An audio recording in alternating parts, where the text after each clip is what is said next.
Morning, everybody. I'm super excited to welcome Craig Patterson, Global Channel Chief of Exabeam. Craig, welcome today. Sugata, my man, I'm excited to be here. This is a conversation I've been looking forward to. So thanks. Super excited. So, you have an amazing background, and we were chatting a bit right before the recording. I'd love to have you introduce you and your organization to our audience. Yeah, no, happy to. Listen, I've spent almost my entire career getting up every day thinking about channel. So the last 20 plus years of my life, I've really been focused on growing and scaling global channel organizations. So looking at my tenure, I'd say I spent, 18 plus years in different iterations of ICG, which became level 3 communications, which then became CenturyLink and then became Lumen. And so over that time period, of course, did a number of different things, but, in essence, I really led the vast majority of the channel go-to-market organization.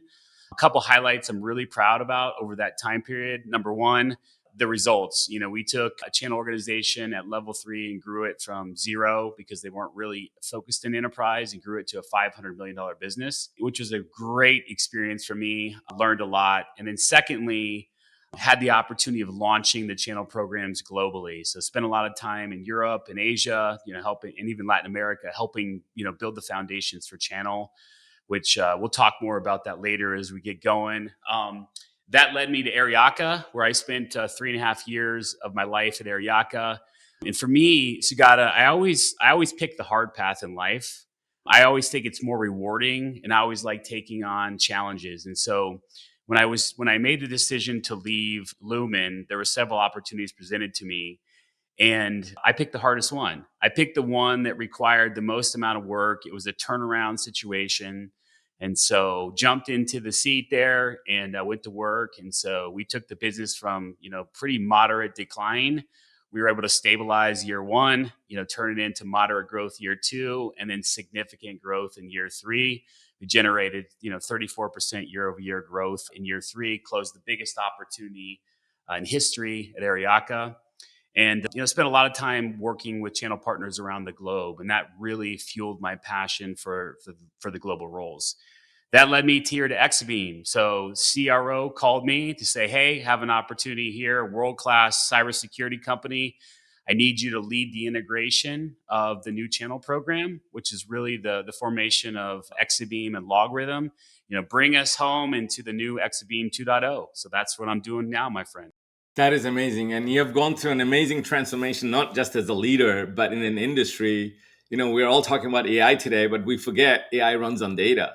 And telco Absolutely. is the backbone of data. So we will get into those details, but tell us a little bit, like when you kind of dial back, when you're starting your journey in the channel, what did the ecosystem look like? Was it even called an ecosystem then? Yeah, so I mean, back in the beginning part of the journey, I mean, the channel is definitely emerged. So back then it was more transactional in nature. They're really focused on kind of lower end accounts. The channel wasn't well regarded in terms of their ability to really drive strategic engagements or specialized services, or getting into the Fortune 100 or 50 type accounts.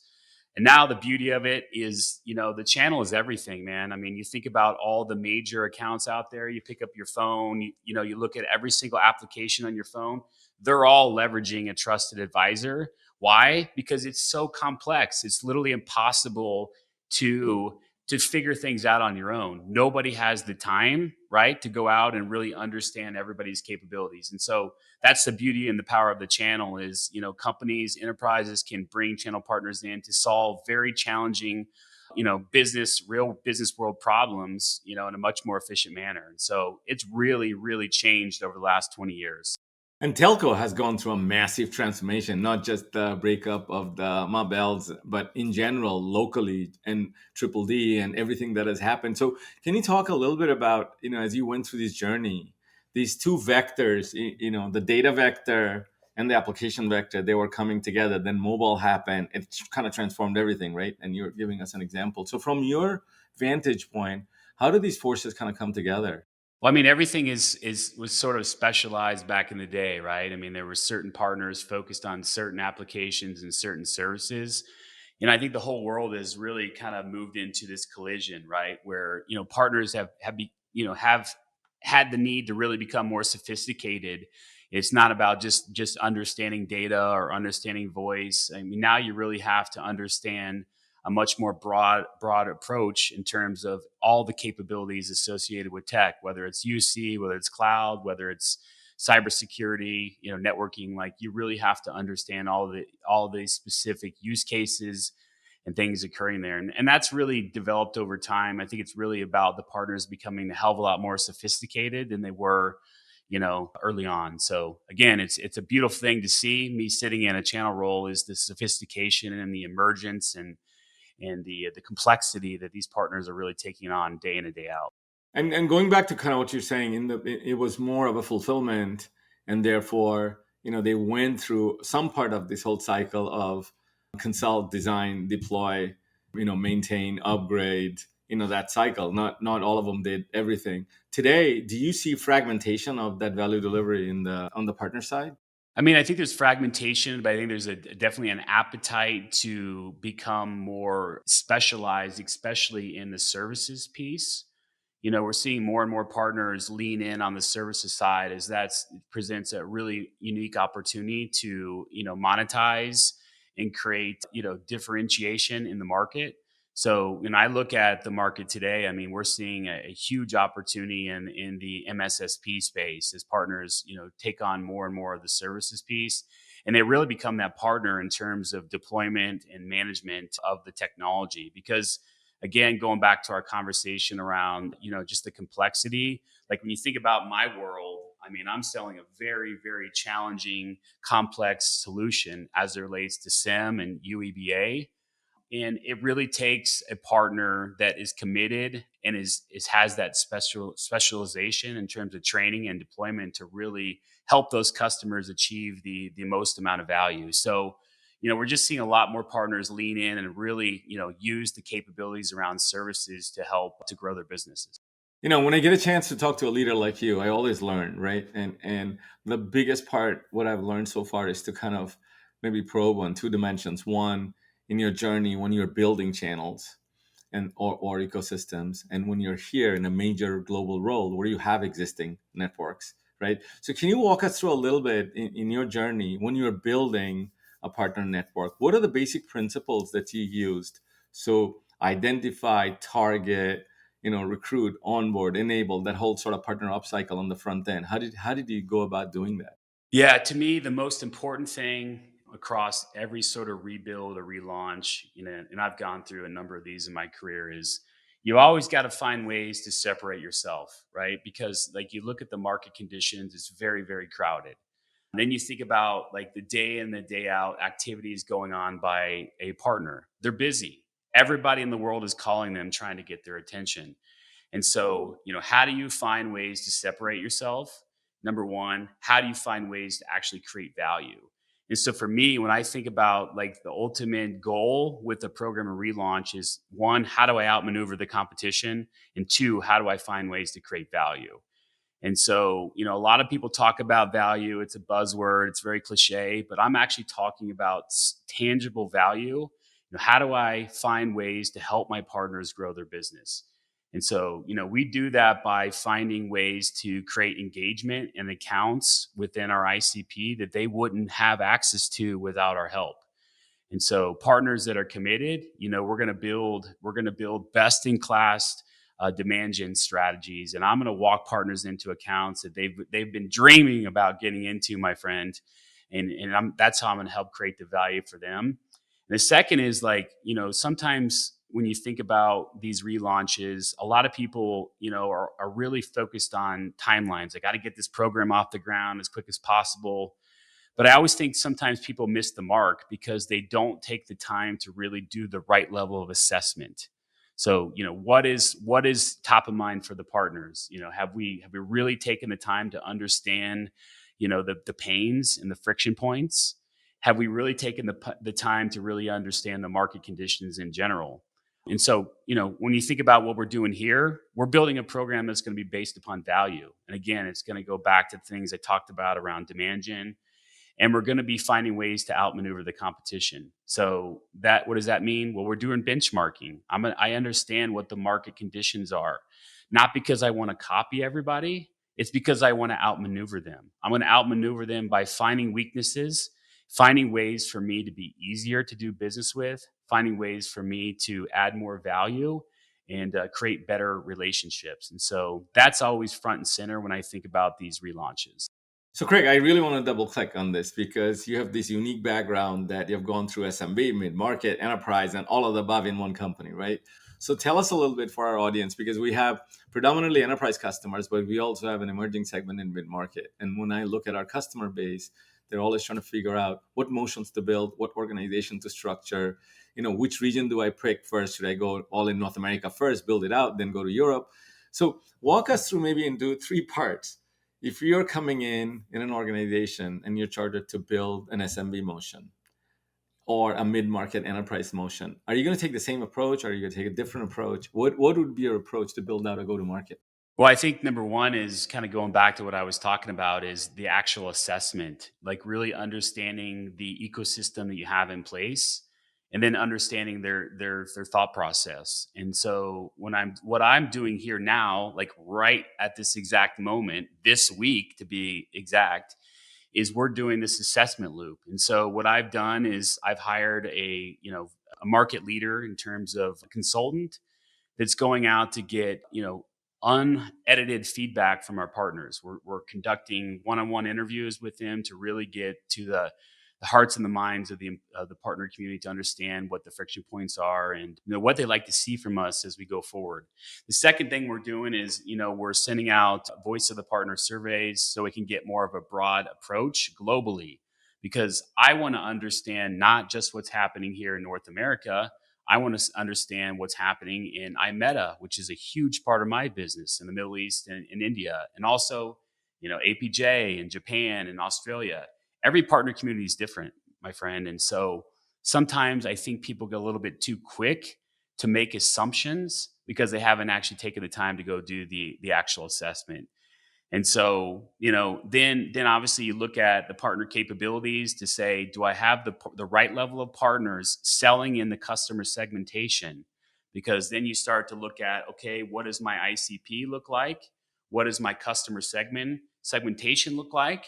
And then what is my go-to-market approach within the customer segments?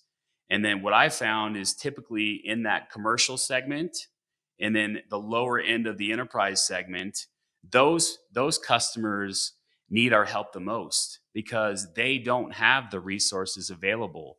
And so that's the beauty of the channel is, we want to make sure at the end of the day we have the right level of MSSPs, because guess what? They play in that SMB space, they play in that mid-market space, and that truly is the catalyst to drive opportunity. So it's, at the end of the day, my friend, it's all about understanding your own conditions, understanding your own assessment in terms of your partner community, understanding your ICP, the customer segmentation, and then making sure you have the right alignment. Do I have the right partners to go penetrate that customer segmentation, not just in North America, but around the globe? And if you go through that level of approach, you're going to find that you have gaps. I'm going to figure out, hey, I have a customer segmentation over here that presents good upside, but I don't have the right partner community aligned today. And that's where, as you start to build out what I like to call your IPP, ideal partner profile, that's where you can really start to dial in what a good partner profile looks like for you in those specific regions to help me grow that segmentation. So when you take an organization like yours, where you have a depth and breadth of products, right? And once you get that voice of the partner and align with your ICPs, let's say in multiple segments, can you tell us a little bit what goes in your mind in designing the organization from inside out? Yeah. So, that's one of the other things I really love about the building process is, I love to bring people in that are ready to just make a difference. And so, I'm very grateful over my career is, I've built a really good ecosystem of talent out there that have trusted me and have followed me across, various different steps and different opportunities in my journey. And so I'm very thankful here at Exime, by the way, that a lot of those world class people have followed me here. And I always think that's a good measurement. When you think about, am I doing a good job? Well, I think it's always good to look at it. Are people willing to follow you? And if they're willing to follow you into these tough situations, that helps you understand if you're doing a good job. But for me, looking at the talent, that's the most important thing, making sure we have the right level of people that have the background, have the relationships, and have the trust. And so when I always look at the organization, I lean towards trust and I lean towards relationships. Do the people I have in place, do they have the right relationships with the partners that we care the most about? And better yet, Sagata, do they actually have the trust of the partner community?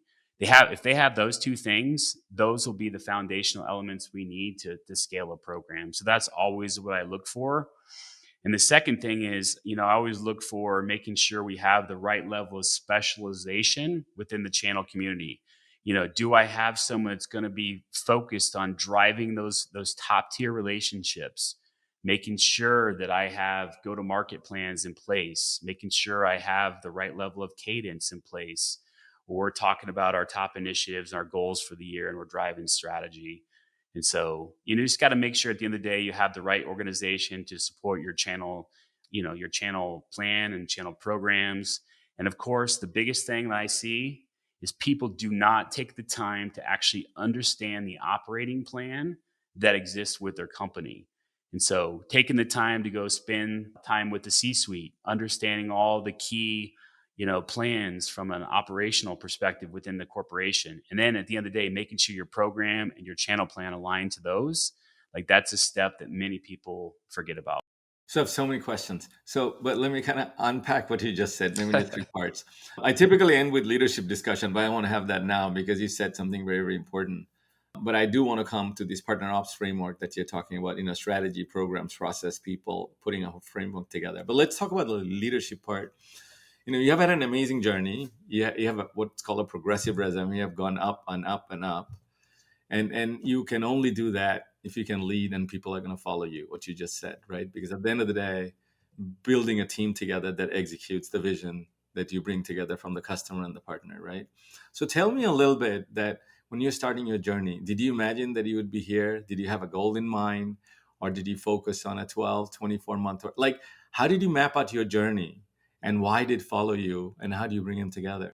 Yeah. So, I mean, I've always had big aspirations in my life in terms of what I wanted to accomplish. I still do, and I haven't hit all those goals. So, I'm still a work in progress, But in terms of how I got started, I mean, the biggest thing for me was always surrounding myself with amazing mentors, people that I could rely on and learn from.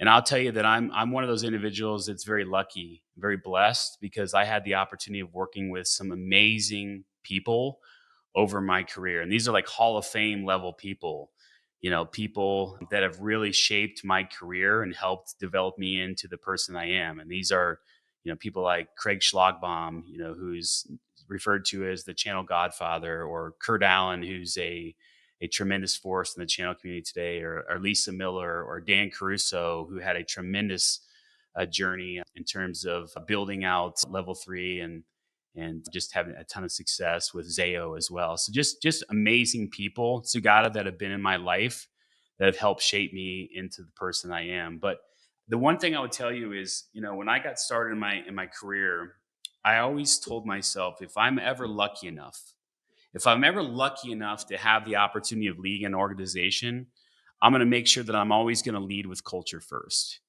Because, over the course of the years, of course, we've all had good leaders and bad leaders. And the leaders that always stuck out to me were the ones that led with fear and intimidation and just tried to force by using negativity and just approach leadership in the wrong fashion. I always told myself, hey, if I ever have the opportunity to lead, I'm going to flip the script and I'm going to lead by culture. And so that's what I've really strived to do my entire career, is build a culture in which people want to be a part of, build a culture in which we celebrate. We celebrate the wins. I take the wins day in and day out. I take the small wins while we work towards the big wins. And at the end of the day, I give opportunities for my people to become better, right? And so we always take the time to understand what people's goals and career aspirations are. And then we look for those opportunities, and I put them in opportunities they wouldn't have been in before, because we always want to help them conquer that one thing that's getting in the way of their success or their whatever growth opportunities they want to hit. So it's finding that one thing, helping develop the opportunities. But To me, again, man, it all comes down to culture, is building the culture in which people want to be a thrive in, celebrating success, making sure we operate with transparency and honesty, being fair. Of course, like, I'm the most competitive person in the world. I love to win, and so we're gonna hold people accountable because they still have to deliver results, because that's what we're here to do.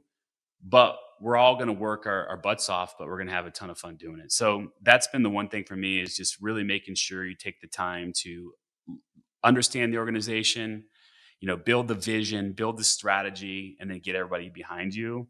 And I would tell you, like, if there's one thing in my life that's been my superpower, is my ability to get the hearts and the minds of the organization. Like, that's been my superpower of the years, is just really getting people behind me. It's all the things I just talked about, is really taking the time, because, like, I think some people take this leadership situation, they just assume I can lead my entire organization the same way. And that's not the case, because every single person is different. You have some introverts, you have some extroverts, you have some people that are motivated by different factors in their life, or some have different career aspirations. So in my experience, it's been, going through the organization, really understanding what makes people tick, like what makes them get fired up in the morning, what their goals and aspirations are, and taking the time to write that stuff down, taking notes, and really understanding the DNA of my organization, and then finding ways to make them all better. Whether it's, giving them leadership opportunities, whether it's helping them, tackle public speaking, or it's helping them get opportunities on podcasts, like whatever they're interested in, is really taking the opportunity and finding those things out about the people, and then, leading them in that fashion. And then the other thing is being transparent, because business is hard.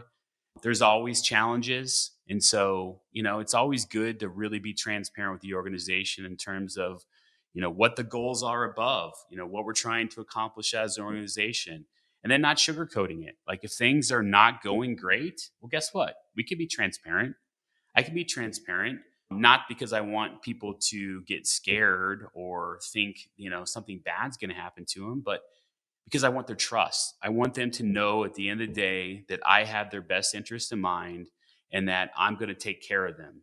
Because, once you are in my circle, you're always in my circle. It doesn't matter if you work for me today, I'm always going to care for you for the rest of your career. And I have people that reach out to me all the time today saying, "Hey, can I get your help?" And I'm like, "Absolutely. And I'll take care of you for the rest of your career, and make sure that we continue to find you good opportunities." So I think it's all those things, my friend. There's not one, magic wand thing, or, one secret sauce. It's just a combination of just being fair, being honest, being transparent, and really celebrating people, man.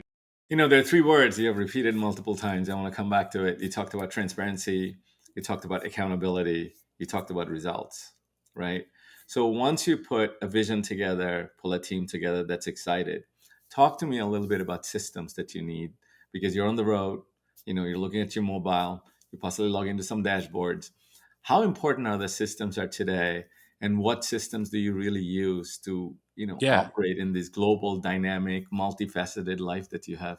Yeah. So, I mean, the key here is KPIs. So it's like, that's where, we were talking about the operating plan. And that's where I think some people fail in channel roles, is they don't actually take the time to align their KPIs to help the company succeed in its operating plan. And so, I'm in the process of doing that right now, is really understanding the key strategic goals for our company, then making sure that we align our channel KPIs. So first is, building the vision in terms of how we're going to succeed. Number two, establishing KPIs to that vision.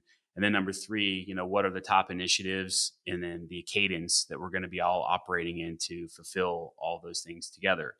And so, it all comes down to KPIs for me. And so, we'll establish the channel KPIs, and then every single person in the organization is going to tie back somehow, some way, to those specific KPIs.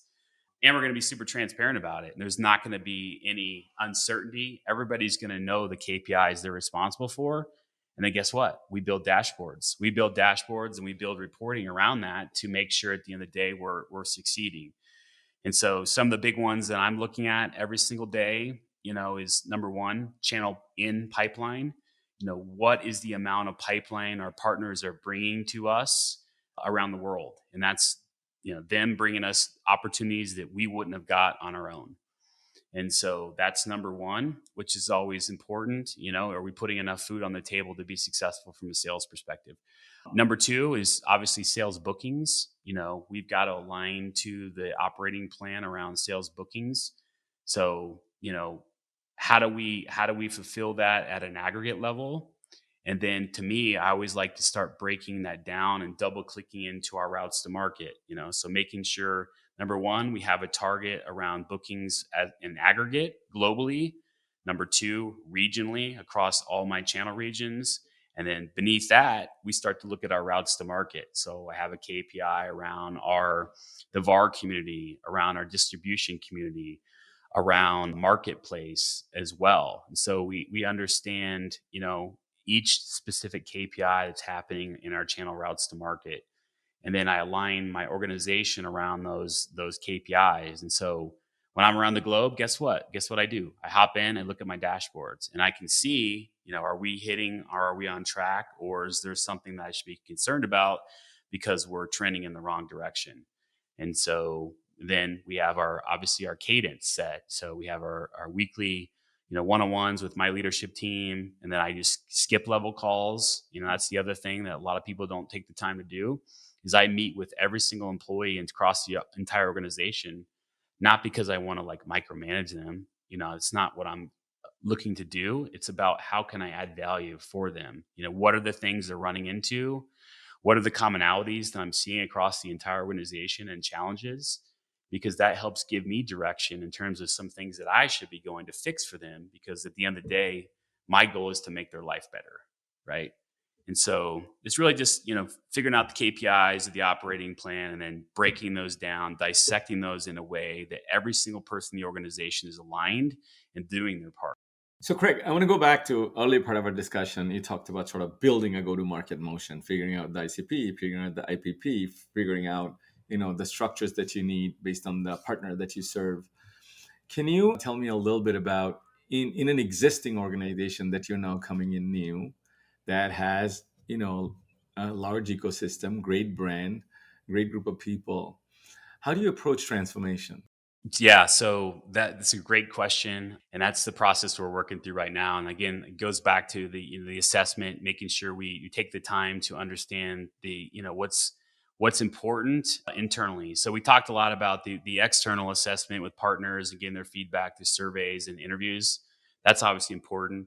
The other step with that is understanding the perspective internally, right? So taking the time to understand each key stakeholder in the organization in their workflows, making sure we understand what's important to every single one of those key stakeholders in the organizations. And so we took the time to go do all those interviews as well, because we're looking to make sure that we align to helping solve challenges or making sure they're hitting their KPIs as well. And so just really getting that broad brush view in terms of the assessment internally, externally, the partner community, and then taking the time to leverage data. So this is the piece we're working through right now, is we're looking at all of our data around the globe, looking at our routes to market, looking at the partners that are really committed, driving consistent channel in pipeline, consistent channel bookings. And then we're going to be leveraging that data as we start to define our new tiering structure, making sure that we're, building out a program in which we're adding value to those partners that are truly committed. And then, at the end of the day, we're going to align our people, our support, our training, our enablement, our MDF, our incentives, all those things around those partners. But it's all data, my friend. We're using data to really unlock the keys in terms of the partners that we need to be focused on every single day. And so, that's the step I'm working in right now. In terms of where I'm going, we're going to be launching the new Exabeam 2.0, which I'm super excited about here in the summer months. And so a lot more detail around when that will be forthcoming, and I can't wait to share more. I'm going to come back to that, but I do want to ask you one question, and I possibly know an answer to that based on what you said, but I still want to ask you. I know you chase hard things. You love hard things. So what is harder? Is it harder to build a run rate model when you don't have an ecosystem, or is it harder to transform an ecosystem when things are changing, you have a new vision and you're trying to implement different go to market motion or transform part of the motions you have? Well, the beauty about that question is yes, all the above, because I'm sitting here doing all the above right now. And so, when you think about the transformation aspect, I'll touch on that and I'll talk about the other side of that. So, right now, you think about where we are. So, Exabeam is the combination of a strategic merger that took place roughly 8 months ago.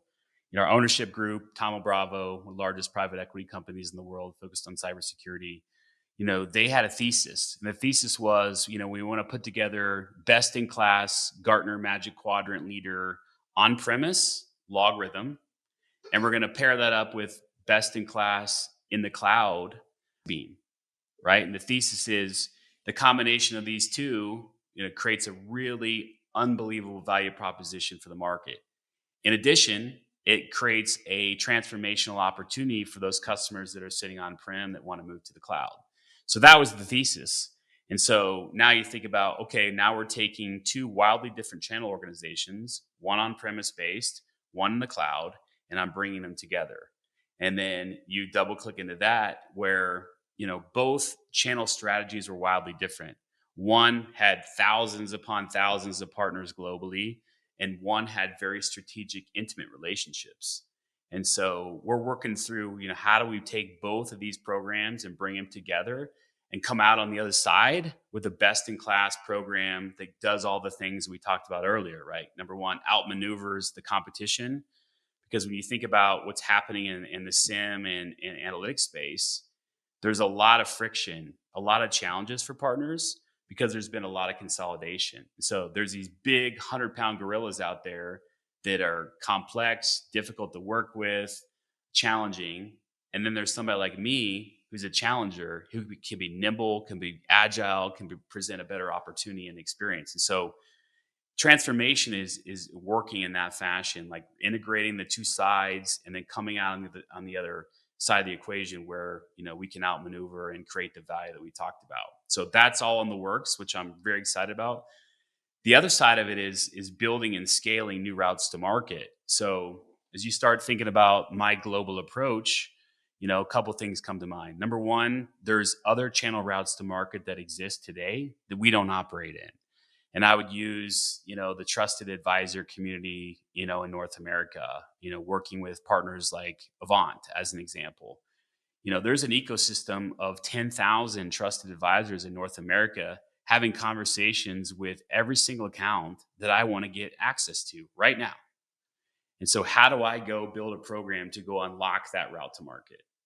And so the beauty about this is I get to do both, my friend. And I get to build the best in class program, expand my routes to market, and be super transformational at the whole time. That is an amazing opportunity. So I want to dial back and come here and kind of go forward. So, you have an amazing career in telco in the data space, and when you look forward, AI is running at the backbone of those two things, right? So how does that play into your equation, the transformation that you're looking at?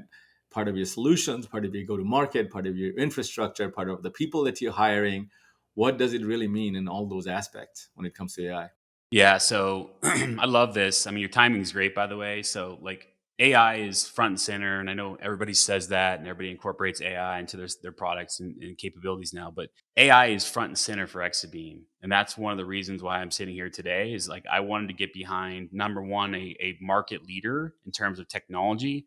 Number two, an organization that truly embraced AI, not just embraced it, but actually backed it up with continued innovation.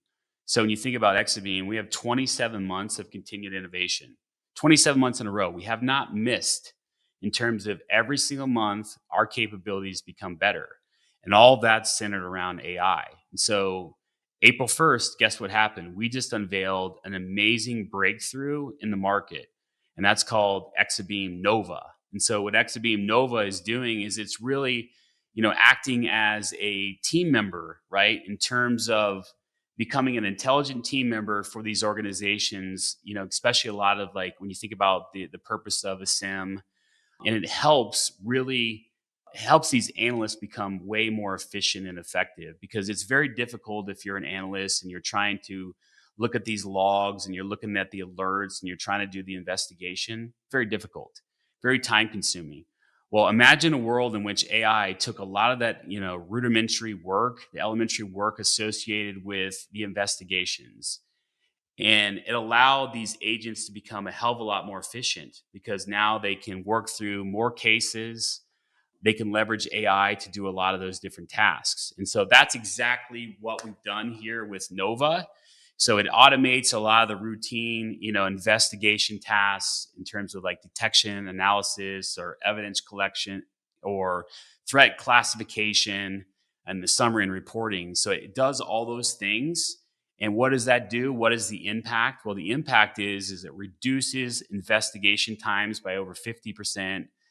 And the key, this is the beauty, this is the gold here, my friend.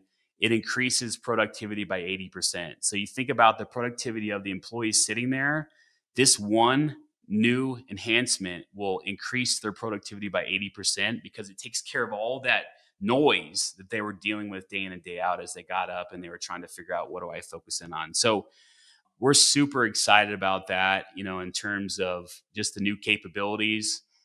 In terms of like the market opportunity, I mean, I think there's an infinite market here almost in terms of opportunities for partners.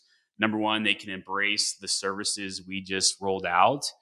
But what I always like to look at is like, what does the TAM look like for partners today around cybersecurity?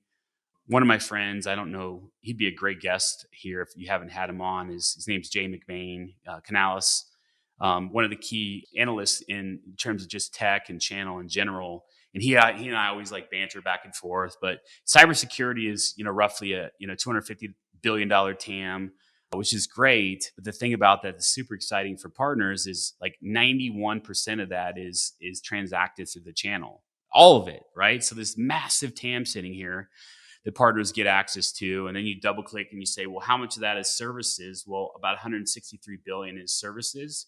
And then about 14 billion of that falls in kind of my world. So I think number one, AI is front and center. It's good for partners to find partnerships where AI is paramount. They have continued innovation and they have solutions and capabilities that truly make an impact in the market like Exabeam. So you hear the passion in my voice, my friend, is because I'm getting so excited talking to you about this evolution in AI and where we're going from product enhancement, because it truly is world class. I can completely hear that. But I want to go to a different dimension. We're coming to an end. I want to kind of probe a little bit into where this energy comes from. You have a beautiful family. You chase hard things. You have a global life. You have a team that's all over. Yes, you have systems in place. But what does balance mean to you? And that's one part. The second part is when you go back to the 20-something Craig starting his career at AT&T, if you had to go back and tell that Craig one advice or a couple of things, what would you tell that Craig? Yeah. So, I mean, I'm fortunate to have two amazing parents, first off, that raised me the right way, and that nothing in life is given, everything is earned. And so, at a very young age, my dad is, he's retired now, obviously, but he was a custom home builder. And so from an early age, my friend, I was out on the job site sweeping job sites, and I was taught like no task is too good. And so that's how I cut my teeth was actually out on job sites with my father, who worked harder than anybody else on the planet. So that's where I get that capability. And then my mother, probably the most driven person in the world, she didn't have a college education, but moved up the ranks just by outworking every single person in her organization. When she retired, she was leading, a major organization, their marketing strategy, across a national level. And she did without having had a college education, but she did it by just, outworking, outsmarting everybody. So like those things were always instilled in me from day one. And so, that's always something I focused on, is just making sure at the end of the day, like I'm a hard worker, I operate with the right values and integrity. And I think that really just gave me a really good foundation for setting myself up for success long term. So, when you think about the other thing you talked about was the balance. So for me is like, you got to make sure that you're making time for the other things that are really important in your life. And so, my wife and I just celebrated our 18th wedding anniversary a few days ago. So thank you. We've been together 25 years. And then we have two beautiful children we have 13-year-old twins. And so, balance for me is difficult because I have a global role. So I'm all over the world, but I always make time for my family. And so what does that mean? Wednesday morning, as an example, my daughter has late start day. So what does that mean? Every Wednesday, if I'm in town, we are going to breakfast and we're going to sit there and we're going to talk about what is she doing in her life. And the beauty about that is, like, my daughter is very driven as well. She's already launched her first business. She's 13. And so it's funny, Sugata, like literally the other day, I was having coffee and she was having a Starbucks refresher or something. And she's talking about, Dad, how do I grow my business? And so we got into this whole conversation around your ICP. What does your ICP look like? And how can you grow your ICP? And so then that led into a couple key actions. And so now we're getting together on a weekly basis and we're talking, hey, what are your KPIs? How are you moving that forward? What are those key actions that you're working on? And so just honestly, man, just making time for the family and being present with the family. And I'm very, very blessed, man. Have a wonderful family. I love them all. They're great, and very successful. My son is, he's very much into hockey. He's playing at a national level as a 13-year-old. Just made a all-star team for the entire Western Coast, which is very, very exciting. Same deal. He gets up, he has his goals set out in his mirror. He gets out, he looks at them every single morning, and then he breaks those down into, okay, this is my big goal, this is my midterm goal, and these are the things I need to do every single day to be 1% better as I move forward in my life. That is amazing. What a note to end the podcast with. Craig, it's been a pleasure to have you here. I'd love to have you on our panel in Denver. Again, thank you for being here. And it's been an amazing journey, and I know our audience is going to love this. So thank you. No, thank you so much for the opportunity. Really, really enjoyed it. Thank you.